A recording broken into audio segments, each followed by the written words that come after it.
The finish line for a once-in-a-generation vote is now in sight. Today I announce that referendum day will be the 14th of October. But there's still a race to be run. For Aboriginal and Torres Strait Islander people, this has been a marathon. For all of us, it is now a sprint. Anthony Albanese joining an exclusive club of Prime Ministers who have dared to try and change the Constitution. A once-in-a-generation chance to bring our country together. Announcing in Adelaide, the city which launched the last successful referendum on Indigenous rights. History is calling us. It is urging us to finish the work of 1967. The gravity of the moment not lost on campaigners who have spent years on the front line. The ballot paper will look like this, with the question and a box in which voters will need to write either yes or no. To win, the Yes campaign needs a majority of voters nationwide and a majority in at least 4 of the 6 states. Polling day is October 14 and early voting will begin 2 weeks prior. Hello. Across the country, pollies crossed party lines to show their support. We're all here encouraging our constituents, current and previous, to vote yes. Hitting the train stations and the tram stops, handing out leaflets and talking to people. Such positivity, such hope that we can actually do things better and differently in the future. Our story is not finished yet. It's up to all of us to write the next chapter together.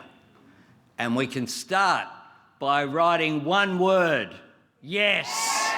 The Prime Minister has captivated a deeply engaged audience here today. And now the challenge for both campaigns is going to be educating the public on what is at stake. That's what they'll need to do before either of them can hope to win over the voters or the referendum. I'm not sold yet on either stance. Yes, absolutely yes, because it's the right thing to do and it's about time people had a voice. I think they've got enough representation, enough say as it is. If you don't understand, if you don't know, vote no. The No campaign marked the announcement in Tasmania, considered to be another swing state in this debate. Division, division, division. That's basically what this referendum is about. It's been this since the beginning. Both camps now hitting the road. Prime Minister, what's next after announcing the date? October 14. Vote yes. A message he's hoping to drive home. Dana Morse, ABC News, Adelaide. So, how are both sides faring in the eyes of the public? ABC data analyst Casey Briggs looks at what the latest polling suggests. Each one of these dots is one of the national voice polls that we're tracking, each of them with its own margin of error. So rather than looking at each individually, we get more information by combining them all into a single polling average. And here is what that looks like. It's a decline for yes support since the beginning of the year. And now an average across all the polls of about 45.3% for yes. That puts no more than 9 points ahead. That's a big gap, but there is a lot of uncertainty and the campaign is about to get a lot more intense. And the focus? People who haven't made up their minds. Here's just one poll from Essential this month. It found about 10% of people genuinely undecided. Then a similar number of people who were leaning softly either way. So in theory, 30% who are convincible. We've got fewer polls of states, but it appears that New South Wales and Victoria have some of the strongest yes support. Queensland and WA the strongest no support. Say, hypothetically, that those states fall those ways. And to be clear, that is a pretty big hypothetical at this point.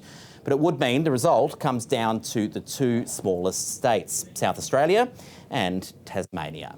It explains why Yes 23 and the PM have been keen to make a splash in Adelaide, in a state which could prove decisive in the final sprint of the campaign.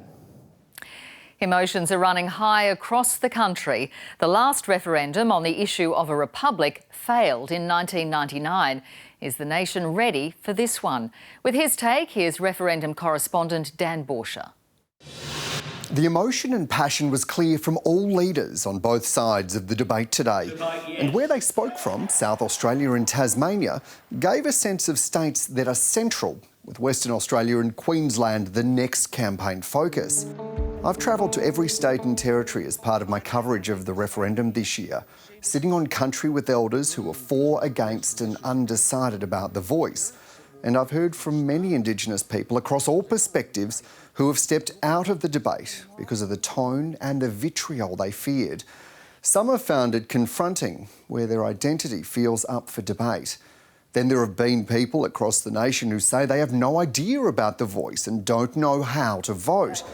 This has already been a long debate. Setting the date draws a line in the sand, and given we know many Australians haven't turned their attention to the voice or referendum, the challenge for the campaigns is to cut through and win support for their side and explain why they believe you should write yes or no on your ballot paper.